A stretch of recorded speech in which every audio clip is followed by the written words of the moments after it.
Hello everyone, and welcome back to the Smogon YouTube channel. This is Gold Mason, back for another SPL commentated set, joined once again by Finchinator. We are here to commentate the black and white game between SoulWind and DICE for semifinals of SPL.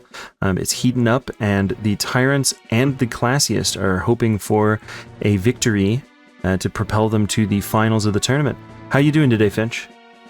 I am doing well. Thank you so much for having me for this awesome game. How about yourself, Mason? How are you doing? I am doing fantastic. Fantastic. And I'm excited to get into this black and white gaming. Yeah, so right off the bat, if you are looking for, a 1 to 10 scale of 1 being the most bland generic tournament game and 10 being the, most hyped games of the year, we're already at the 9 or 10 just instantly by seeing the names DICE and SoulWind.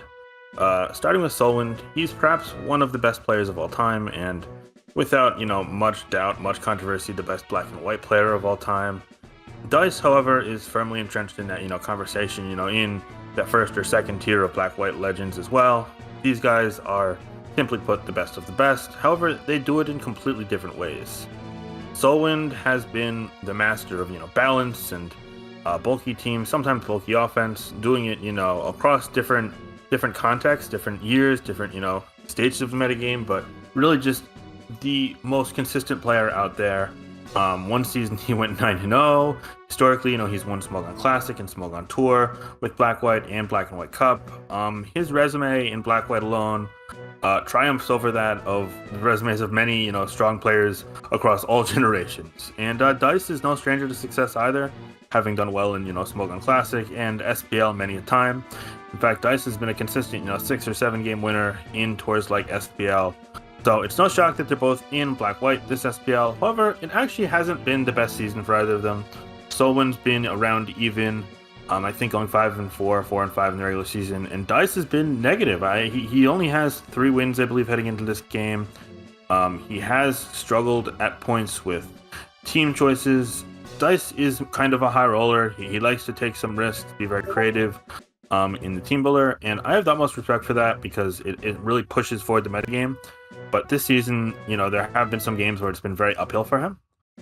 Looking at this game, however, in particular, it's not going to be uphill. It looks like a pretty standard team for his, his realm, if you will. And SoulWind brought a pretty basic sand team, aside from perhaps the Clefable, which we'll get into. So getting into team preview, as we are dissecting this match, it's semifinals. This is actually later in the series, so this game holds a ton of weights. We're really at that 10 out of 10 in the hype meter. And SoulWind brings kind of an old reliable structure. With Sand plus Magic Guard. It's interesting to see no spikes on a build like this with Clefable and Sand, and usually we see Hippowdon as the Sand setter with Clefable because Clefable is good into like Scarf or non-specs Latios, for example, and it's able to be immune to opposing spikes and other residuals, which Hippowdon kind of enables. But using, Tyranitar build, something we've seen a couple times. I've used it in the past, someone's used it in the past. It's pretty cool, just not something we see a ton. Most notably, SoulWind does have this kind of love-hate relationship with abandoning Keldeo counterplay, and when he abandons it, like on this team, he never faces it, so that's kind of a in-joke in the Black-White community.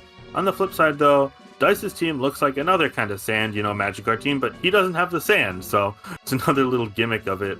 He actually is electing to run 2 Steel types in Jirachi and Ferrothorn, which tend to handle most Latios variants. I mean, Hidden Power Fire Latios could sting, but the right Jirachi set, the right pivoting, your own Latios outrunning it due to IVs go a long way in that dynamic. Looking at SoulWind's team a bit further, DICE having a Latios is pretty scary if it is Focus Blast. Really, the main line of defense would be a Choppleberry Tyranitar, and that's pressured by the Latios and the spikes and other things. Rotom Wash from SoulWind's team on the flip side looks really good with Pursuit. It's able to get a Will-O-Wisp off on virtually anything, and Pursuit can trap the Latios, so I think there is big progress on both sides. I'd say the matchup maybe very slightly favors DICE, but we're going to have to wait and see. We're going to see a Rotom Wash lead and a Garchomp lead from DICE. Pretty expected. In a trick turn 1. So right off the bat, we're going to see Draco miss. That's unfortunate for DICE. Right from Jump Street, this is a pretty unfortunate turn for DICE. Draco from Life Orb Garchomp would have done a ton. You do lose the Life Orb with the trick, but Life Orb implies you have heavy special attack investment. You're doing, let's say, anywhere from 53 to 60 or 55 to 62, and keep in mind, this Rotom W is not going to be leftovers. So eventually it's going to take sand damage, and whenever it clicks an attack, it's going to be taking Garchomp's Life Orb damage. A trick like this on turn 1 is something we really infrequently see. I was actually really surprised to see it myself, personally. I think that you're never going to click Ferrothorn here if you're Dice, because Will-O-Wisp is likely to come from like a utility Rotom W, and you don't know it's Scarf. So if you were going to like want that sequence, you would just lead Ferrothorn, and it would cover every opposing lead besides Keldeo. And Keldeo, even then, you could 1v1 potentially if it's not Specs, which it's not going to be on the Sand team. But yeah, I mean, basically leading Garchomp reveals you're not going to be Rost or Lumberry Ferrothorn, and therefore, if you're leading Garchomp, it is implied you're going to stay in turn 1. So that trick is pretty surprising to me, because it was never going to hit something that you'd want it to, like the Ferrothorn. Garchomp getting Scarf is pretty cool for Dice, because he now has a Pokemon that's faster than Keldeo, that is not Pursuit weak. In general, the thought of like Choice Scarf Earthquake after something like Gliscor goes down could be really scary too. So that's actually, not the worst like item swap for Dice. So I was really surprised to see this play from SoulWind turn 1. With that in mind, it does work out because the Draco misses, and now the Rotom W is free to click, Volt Switch all game. Presumably it is Pain Split 4th. So while it can't Wisp the Ferrothorn because of that, it could trick it a nasty Life Orb, for example. So there's a lot you can do. And since it didn't take so much damage, it's not on the back foot. So right off the bat, pretty good turn for SoulWind, and a lot of information is revealed. Like, for example, we now know there's not going to be a Scarf X Grill Scarf Rotom W. And we now know that Garchomp is probably the Stealth Rock user from Dice, which means it's probably Choice Scarf Landorus, and so on and so forth. We'll get into it as the game goes on. Here we go. Ferrothorn does come in as you predicted, and Clefable is going to come in as well, possibly to trade Hazards, if I had to guess. Hazards, knockoffs, we could see Thunder Wave from either side. We're just going to see a ton about sets this turn. We rarely see Fire move on Clefable, so Ferrothorn's going to stand for Dice for sure. It's just a matter of, who has the right status move, who has knockoff, etc. And we do see the Thunder Wave from Ferrothorn, but the Stealth Rock from Clefable, and there's the knockoff you mentioned as well. Yeah, and we're going to see Power Up through 46. Not super shocking in this generation, because Clefable tends to run specially defensive. It actually could potentially be an attack-invested Explosion Ferrothorn as well. That's not a lock, but 46 is normally higher end of what we'd see. We'd normally see it do more like 35 to 40. I have to wait and see there. With this in mind, though, Clefable is now forced to click Recover, so Dice has free reign to, pivot as he sees fit. Actually, just or goes even, for... fish for a paralysis, which unfortunately doesn't get there, so... Yeah. You can do that for a couple more turns, but Gliscor's... Yeah, you could do that plenty of turns. SoulWind correctly predicts a non-knockoff there, gets to Gliscor in. Gliscor, presumably on a team like this, with rocks already revealed, is almost certainly going to be Swords Dance. It doesn't make sense to run Taunt without like spikes and a bulky core, so it's probably going to be Swords Dance. It's just a matter of if it's Facade or Ice Fang at that point, so we're going to have to wait and see. Dice could respond with Latios, Landorus, or even staying in if he's got Leech Seed or Worry Seed, I guess, as well. Oh, Worry Seed. I didn't even think about that. That's a crazy It's tech. not going to be Worry Seed with Thunder Wave, but like on teams that are weak to something like Gliscor, or teams that have like a Toxic user for Reuniclus, Worry Seed can like be a game saver. It also, if you're using Ferrothorn Rain, and this is a bit of a tangent, if you click Worry Seed on Magnezone as they click Sunny Day, they can't trap you, and it's just a really funny dynamic. So yeah, underrated move. The next turn, we got Landorus coming in. That makes sense Landorus to me. there, and I assume he's not going to click unboosted Ice Fang, but it could very well be an Ice Fang Gliscor. So this turn, we're going to see Ice from Landorus. It could go for Rocks, I guess, but again, my theory is it's Rocks on Garchomp, or even Jirachi. So probably going to be Choice Scarf Landorus, probably just going to lock into HP Ice. Protect is a good play from Gliscor, sensing it's not leftovers. Could be Yachi, I guess, but it's probably Scarf from Landorus, and this Scarf is quicker. And wow, a Facade crit. That is going to be enormous. Another piece of significant luck for SoulWind of the Tyrants here. Truth be told, that HP Ice did so little that after Protect, you did live another. Like, given it crit killed, you did win the 1v1, but this Blitzcore would have been in range for Iron Head or Power Whip or Draco Meteor, and now it can easily escape being in range of those things, especially with Protect plus Poison Heal and Rocks not being up. So, big win for SoulWind in that exchange. Yeah, absolutely. And Dice brings in the Alakazam, presumably with Hidden Power Ice to pressure the Gliscor out. You got to double out here predicting like Tar or Rotom. Yep, that's a great double. Maybe he can get Rocks up on a switch. Clefable is pretty free into this Garchomp because you can't really lock into Earthquake against a Rotom Wash. And Draco is doing like 30-35 without Life Orb, so we could see that. There's a lot of ways, but if Dice could get Rocks up, that might be cool. It's just if you click Rocks on a Life Orb Hydro Pump, that would sting. Just this Draco. Goes for the Draco. Okay. Pain Split. I'm surprised we saw Pain Split over Hydro Pump. That's going to allow for continued pressure. Volt Switch there makes no sense to me. Just being completely honest here, but it's fine. You Pain Split off the damage, and now you can click Volt Switch into the intended target of the Ferrothorn, I guess. Here's the thing, though. If you click Hydro Pump into the Ferrothorn on turn 14, like, yeah, it sucks to lose health, but you've now forced the Garchomp out. The Garchomp's still low. Like, you are in a position where Ferrothorn, you can't kill something like the Gliscor with Power Whip because it healed up. You still have a extra full health. It feels like getting that tempo was a bit greedy. When if you kill the Garchomp right then and there, it's going to be very, very hard for Dice to break your team, for Dice to win this game and have the revenge killing, because you know that this Tyranitar is going to be Chople Berry plus Pursuit, so you're going to be able to take out one of the Psychics right off the bat. So I feel like that was a bit of an overzealous play there, and Dice was able to punish it without losing the Garchomp. So it's going to be interesting to see what comes of that. Yeah, that Garchomp still looks incredibly threatening if the Rotom and the Gliscor get chipped. Yeah, I mean, it's not threatening yet, but like later on it could be threatening. You know what I mean? So yeah. We're gonna see. Yeah, now aforementioned Gliscor comes in, and it even lives another whip after a. Oh, and it is gonna be the explosion set.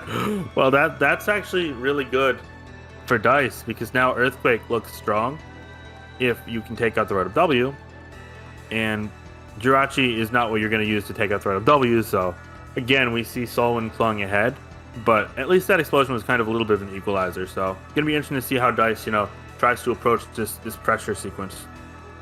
Absolutely. I'm still looking at the Alakazam as well. I mean, I feel like depending on how the Tar and the Latios interaction comes, Alakazam, I feel like we'll be able to pull. There's a lot of nuance here. The big one is Rotom W after another. It's not really a 52. The Rotom W is either already in range for Alakazam or after a round of Life Orb or Sand will be. Excadrill, we don't know the set yet. If it's specially defensive, it could live a Focus Blast after Spikes easily, but if it's offensive, it'll always die. Paralyzed Clefable is not really a check or a counter. Maybe it could break Focus Test to full.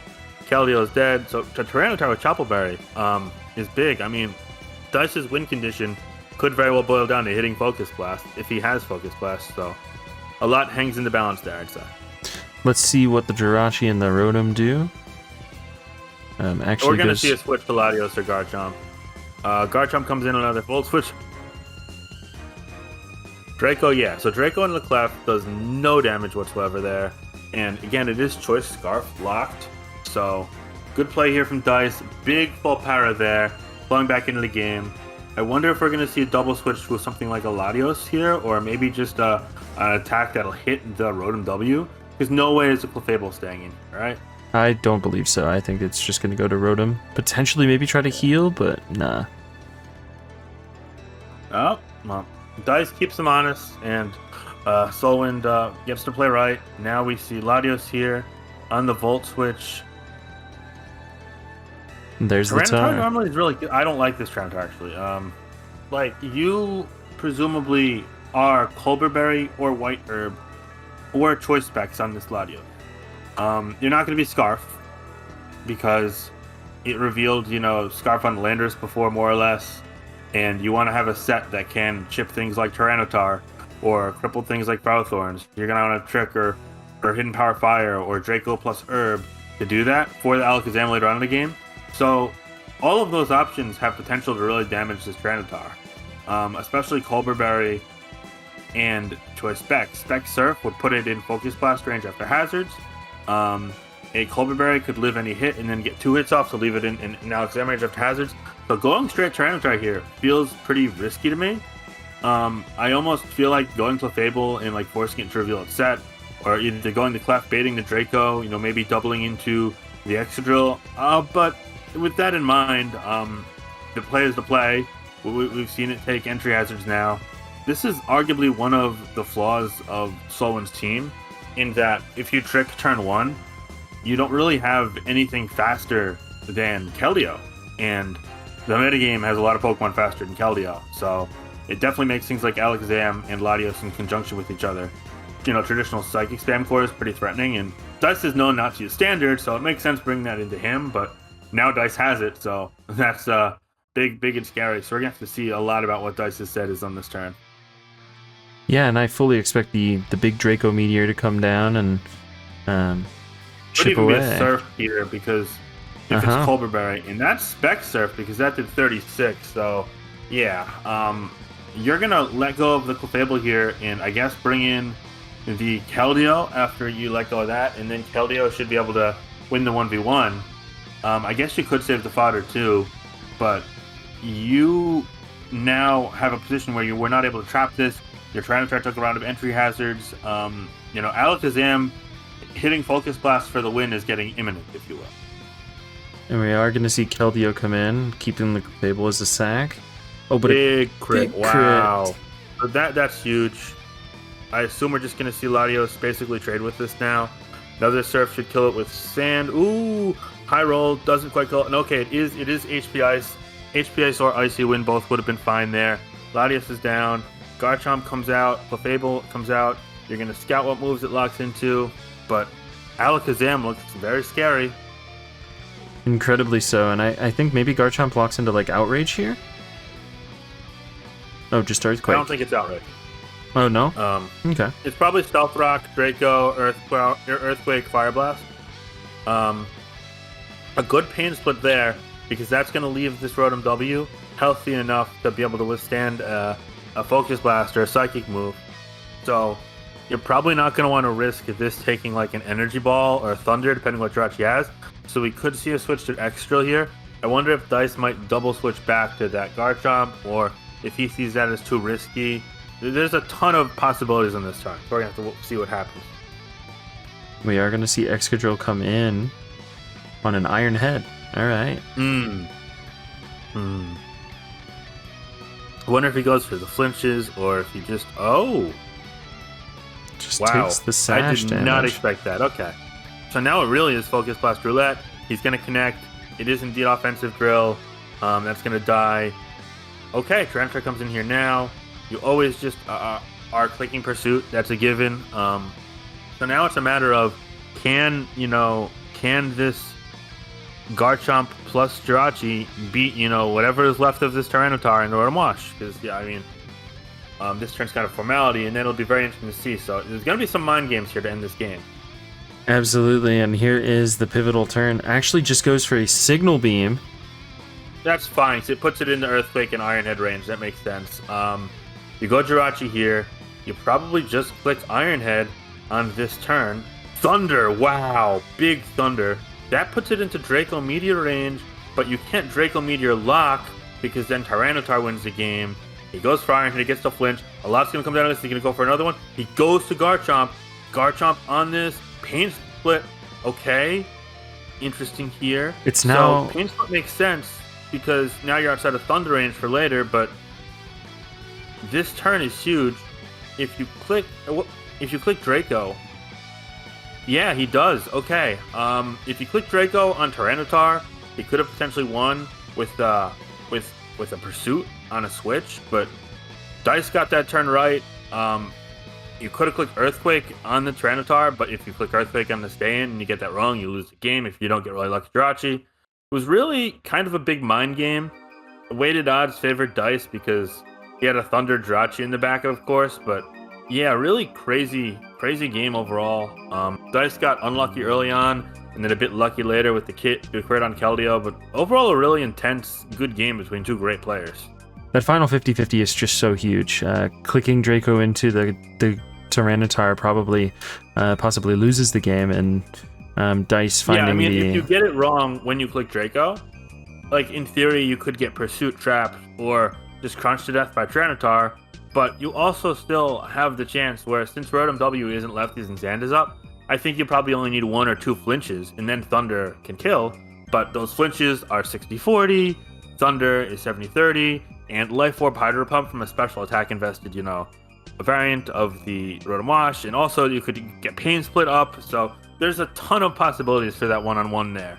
The fact that Dice was able to win the game before that, because he got that turn right, was huge, and overall this was a really exciting, exhilarating game, and it parlayed the series back into a position where either team could win.